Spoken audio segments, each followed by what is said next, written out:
Hare Krishna, Gauranga. So here comes part 2 of my 30 key verses of the Bhagavad-Gita seminar. And it comes at a good time actually, because this is the last few days of the Shravanam week that the movement had advertised. The GBC and all the senior devotees had got together and made a big push that devotees should try to read Srila Prabhupada's books.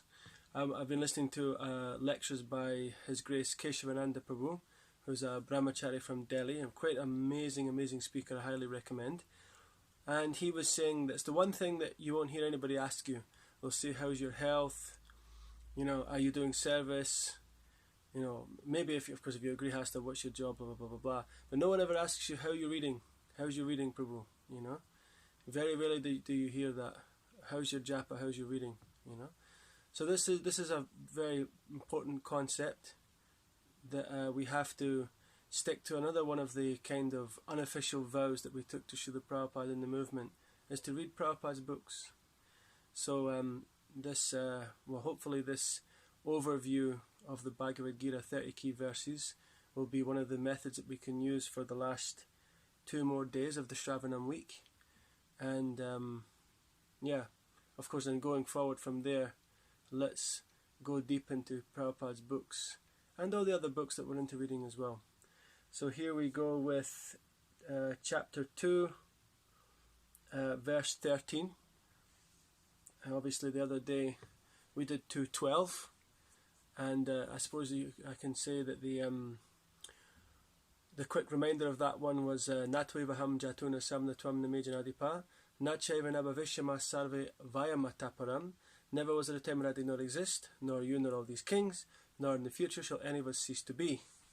So that point there is that we're eternal, we're the servant of Krishna, who himself is eternal, of course, as the source of everything, and our relationship with him is individual and will continue after we leave this material body behind and go into the spiritual world. We'll be individuals here and individuals there also, and he will also retain his individuality. Om Namo Bhagavate Vasudevaya.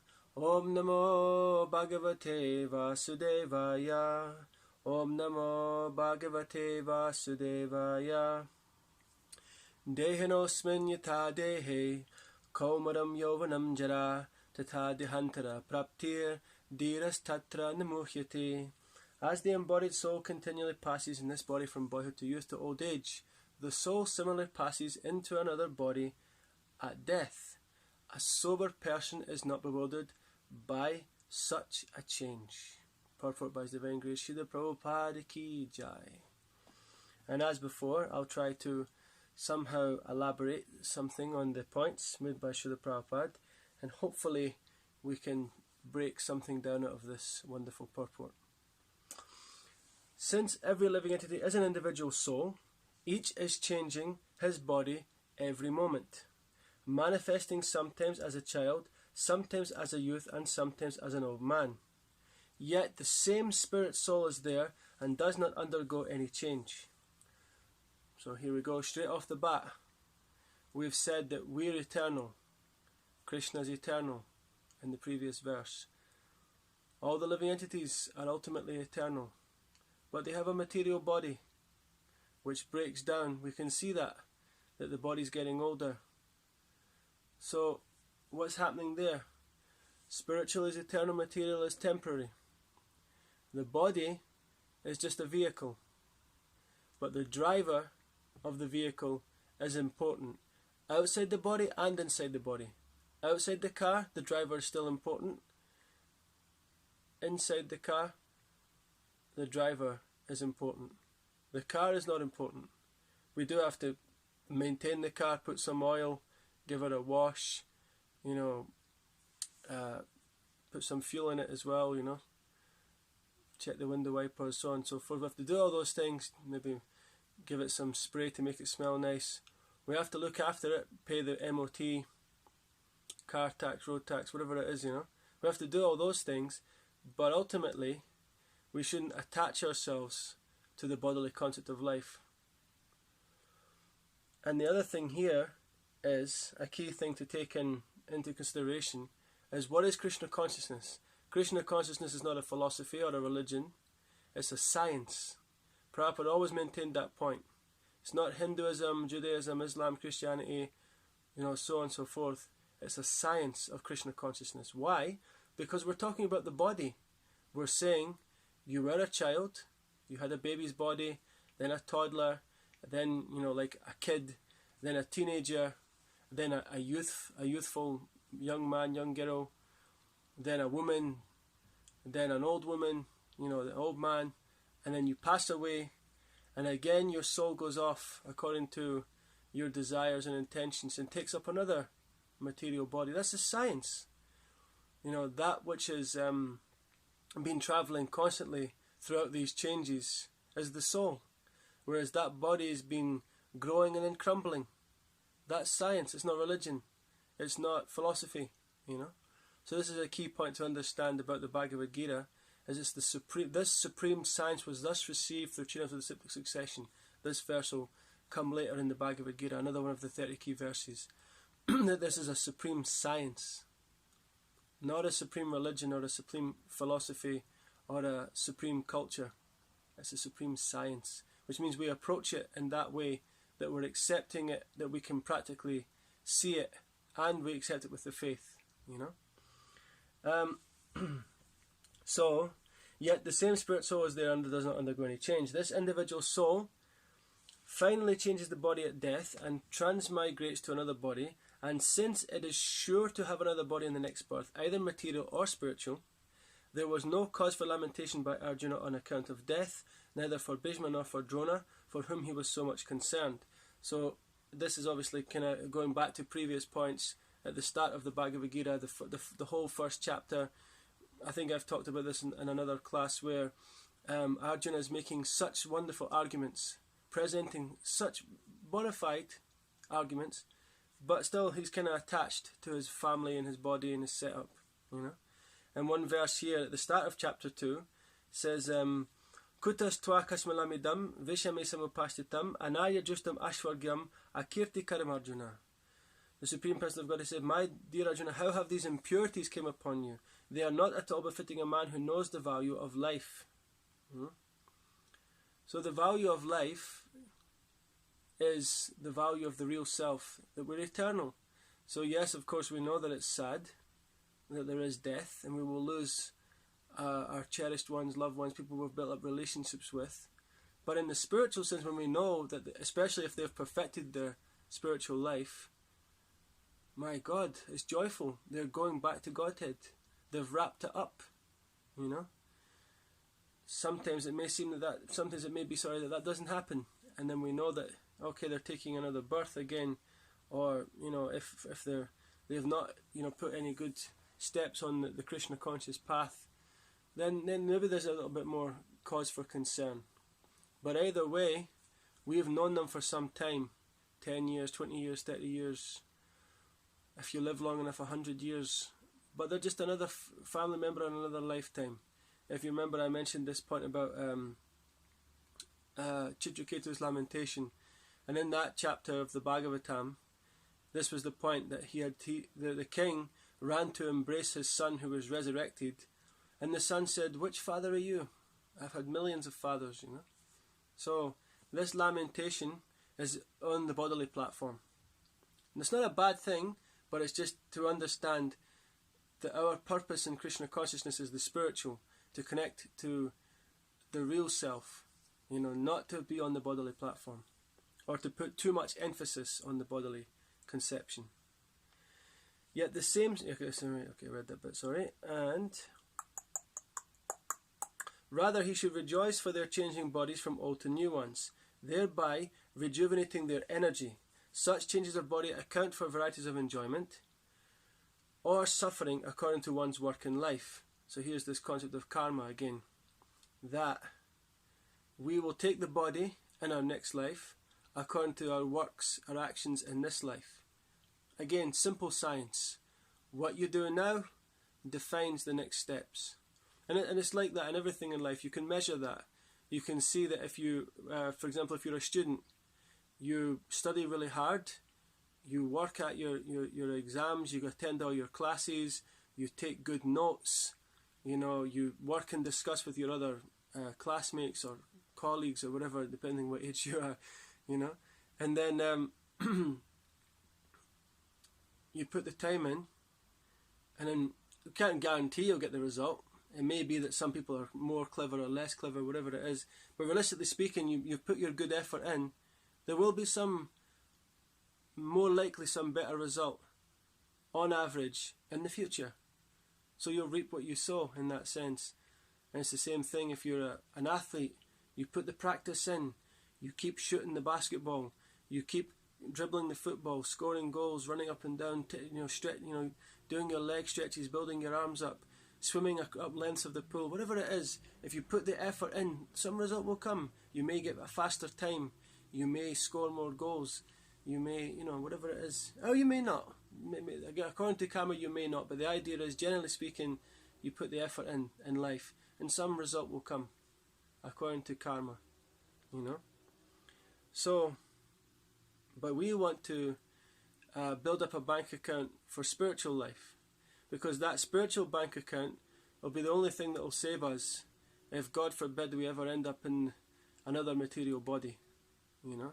That's the worst thing. We don't want to take another material birth, because, my God, to have to take birth again from the womb, to have to go through all the growing up again, teething pain, all the learning, all the falls and scrapes, all the I don't want it, I do want it, all the teenage angst, all the hard working, hard studying, hard whatever it is, then getting married, then becoming a parent, then all that again and again and again, But Krishna consciousness, if you build up that bank account, you never lose it. It's more airtight than a Swiss bank account. All this stored up credits, this pious credits of Krishna consciousness, is never lost. So just keep building it up. So Bhishma and Drona, being noble souls, were surely going to have spiritual bodies in the next life, or at least life in heavenly bodies for superior enjoyment of material existence. So in either case, there was no cause for lamentation. So we can see that again. That was in their specific case, Bhishma and Drona, because of they had quite pious lives, even though they were enemies of the Pandavas, who were pure devotees. They had been involved in different kinds of treachery and so on and so forth. Still, in many ways, due to the age and time that the Bhagavad-Gita was set in, or at least the particular speaking of the Bhagavad-Gita was set in, they were still considered pious kings compared to now, right? Kali Yuga, age of iron and quarrel, hypocrisy, So they were going to get at least heavenly enjoyment. But from the highest planet down to the lowest, all are in places where repeated birth and death takes place. So don't shoot for the heavenly planets. Devotees, aim for Krishna. Aim for Goloka Vrindavan. Don't get distracted, And for those who are coming to some philosophy or some religion or some practice, I'm aware that I said that it's not those terms, but you get what I mean, because you'll see it that way if you're not already Krishna conscious. So if you're coming to some kind of spiritual life for the first time, that's a good point to keep in mind as well, Aim for the highest thing. Find out as quick as possible, through your reading, through your research, through your association, what is the highest truth, and aim for that. Don't let anything shake that off. Any man who has perfect knowledge of the constitution of the individual soul, the supersoul and nature, both material and spiritual, is called adhira, or a most sober man. Such a man is never deluded by the change of bodies. Now here's another interesting concept. In the material world, we talk about sobriety. Sobriety usually means you were formerly an alcoholic or a substance abuser or some kind of addict in some way or another. Generally alcoholics, it's usually, I've been sober for 5 years or sober for 10 days or something like that. Usually is an alcoholic's term. But there is many ways to understand sobriety. But there you can imagine in a Vedic society where such things are unmentionable, There is, of course, and there was alcoholics, and there was substance abusers, and there was people who had different difficulties and problems in those times, right? There always is. But they were very to the side. They're not the most prominent thing. Now in Kali Yuga, they're glorifiable. Everybody likes to stop in the street and see the homeless person who's drunk in the middle of the street causing a scene. They like to look and see because they're attracted. Because it's become such a prominent thing that, we want to enjoy the whole drama of, 3-4 drunk people fighting in the street or whatever it is. We like to take pleasure in the other people's sufferings, in that sense. It's a well-known thing. It's a well-seen thing as well, Because we like to, I guess, feel, well, it's not me, I'm not the limelight for a change. I feel slightly superior that I don't have that problem. I probably have other problems, right? Usually the thing is, we'll see a drug addict and say, oh, I don't have that problem, at least, I'm an alcoholic, but I'm not a drug addict, So there's even within sufferings, there's levels of hierarchy of suffering, right? And you can see these things, So, but real sobriety, real soberness, is that a person is equipoised in happiness and distress, and a person knows the difference between material and spiritual. He is not deluded by the fact that we're changing the body constantly, and he understands throughout his whole journey of life that I am the soul, which is a small spark of Krishna, the original super soul, and I'm going to keep trying to join back up with that super soul. This is sobriety. This is the real sober person, that he actually understands what life is all about, and he is keeping a constant check on his mind and his senses and the wanderings of his desires and so on and so forth. So this is dhira statranam muyate.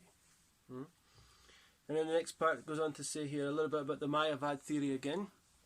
The Mayavad theory of oneness of the spirit soul cannot be entertained on the ground that the spirit soul cannot be cut into pieces as a fragmental portion. Such cutting into different individual souls would make the supreme cleavable or changeable against the principle of the supreme souls being unchangeable. So this is an idea that's kind of basically saying that Krishna, he is giving himself, he is spreading himself out, you see, into all his parts and parcels, his potencies, material energy, spiritual energy, marginal energy, But he's not becoming lessened. He's not reducing his potency by expanding, right?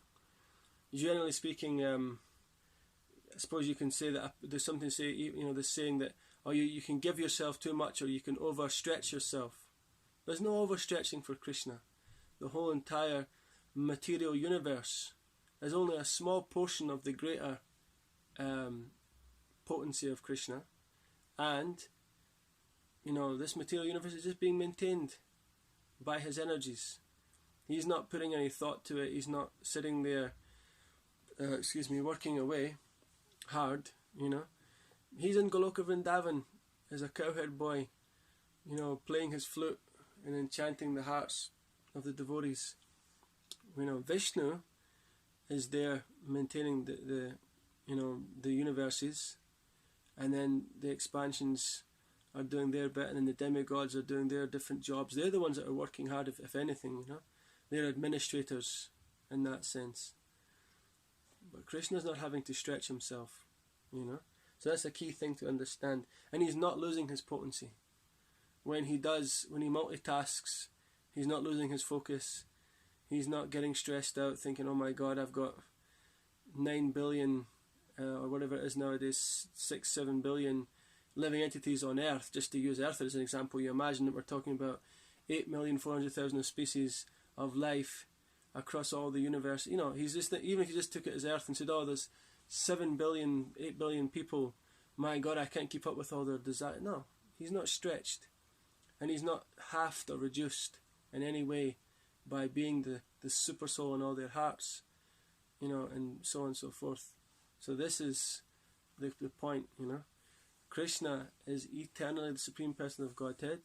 Krishna is always perfect and complete at all times. When he came here as Krishna to speak the Bhagavad-Gita, he was perfect and complete, you know. And when we chant his holy name, that's perfect and complete. When we read these books about Krishna, that's also perfect and complete, because Krishna is non-different from his name, from his paraphernalia, from his form, the dairy form, and so on and so forth. As confirmed in the Gita, the fragmental portions of the Supreme exist eternally, Sanatan, and they're called Kshara. That is, they have a tendency to fall down into material nature. So this is us, basically. We are part of what's called the marginal potency. Marginal means we can go either way. We can go up or we can go down. We can, because we have desire, because we allow those desires to rule over us. Hence, again, the sober person is not bewildered, you know. Don't get caught up by the material desires, by the material energy. It is nice. It is very nicely decorated and presentable, and there is some kind of pleasure there, happiness there, some fun there, you know. But it is nothing compared to the real deal, which is the spiritual world in association with Krishna. Because this is just a shadow, it's just a reflection, you know. But once liberated, he lives in eternal life and bliss and knowledge with the personality of Godhead. Bliss and knowledge, full knowledge, not just a knowledge of your own limited senses, or your next door neighbour's goings on, or your work schedule, or your favourite football team's score sheet for the whole year, or your, whatever it is, that kind of knowledge, full knowledge of everything, and not just happy for a day, up for a day, down for a day, down for a week, down for a month, happy for a, real bliss, which is ever fresh in relationship with Krishna. So these fragmental portions are eternally so, and even after liberation, the individual soul remains the same, fragmental. But once liberated, bliss and knowledge with the personality of Godhead. The theory of reflection can be applied to the super soul, who is present in each and every individual body and is known as the Param Atma. So Param Atma, so Atma is us, the soul. Param Atma is the super soul. So Krishna, right? He is different from the individual living entity. When the sky is reflected in water, the reflections represent both the sun and the moon and the stars. Also, the stars can be compared to the living entities, and the sun or the moon to the Supreme Lord. The individual fragmental spirit soul is represented by Arjuna, and the Supreme Soul is the personality of Godhead, Sri Krishna. So just an analogy here. They are not on the same level. That's obvious, isn't it? Because Krishna is able to expand himself as the super soul into all the hearts of all the living entities. And the sun rays are still hot, isn't it? The sun ray, if you go to the sun planet without the right proper body and the right, or at least even from this earthly point of view, the right protection and so on and so forth, you look at the sun, you get damaged,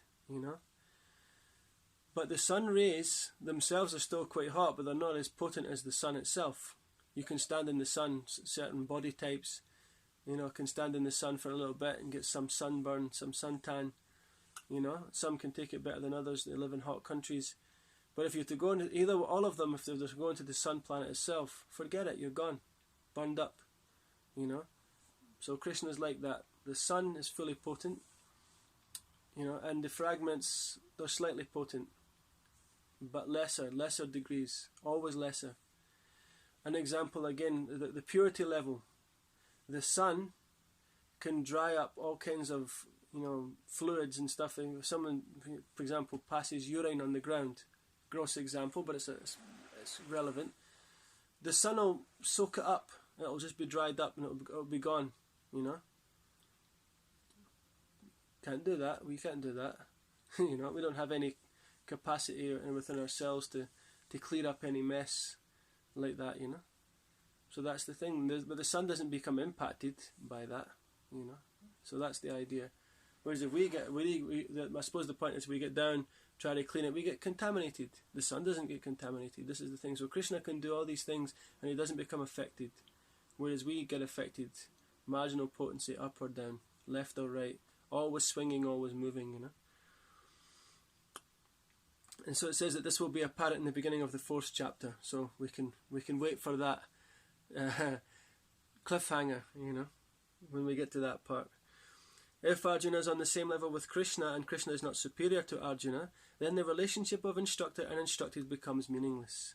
So this is the idea. If you're taking shelter of that guru who is in full connection with Krishna, then that's the proper relationship. You serve the guru and you take instruction from him. But if you're higher than him or you know more than him, then what's the point then, So we have to find that bona fide guru.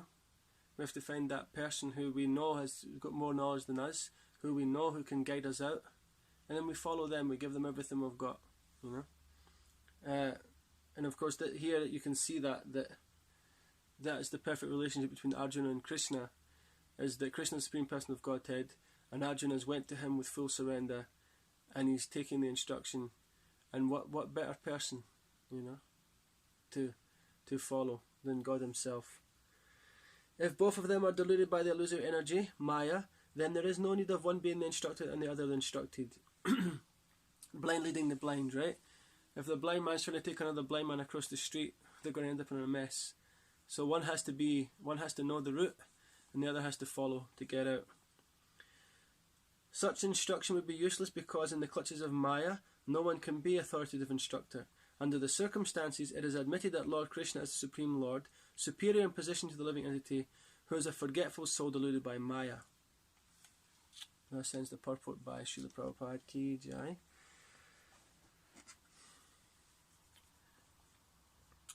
So yeah, we are in that position, actually, that we're forgetful of our proper standing by the potency of Maya. Maya in many ways has been our closest friend because she's been guiding us into our sense gratification very, very diligently. And we've also followed our senses and our pleasures very diligently. But now, by hearing this verse, that our body's going through all these changes, and we're able to look at the Bhagavad-Gita with a bit more of a scientific approach, take that practical step, look at our growth story in our own life, and say, okay, now we know that we're heading hopefully in a spiritual direction, and this body is disintegrating fast, is getting older faster, So let's stop the disintegration of the spiritual nature and start accelerating towards Krishna. Srila Prabhupada Ki Jai. Nitai Gaura Premanandi Hari Hari Bo.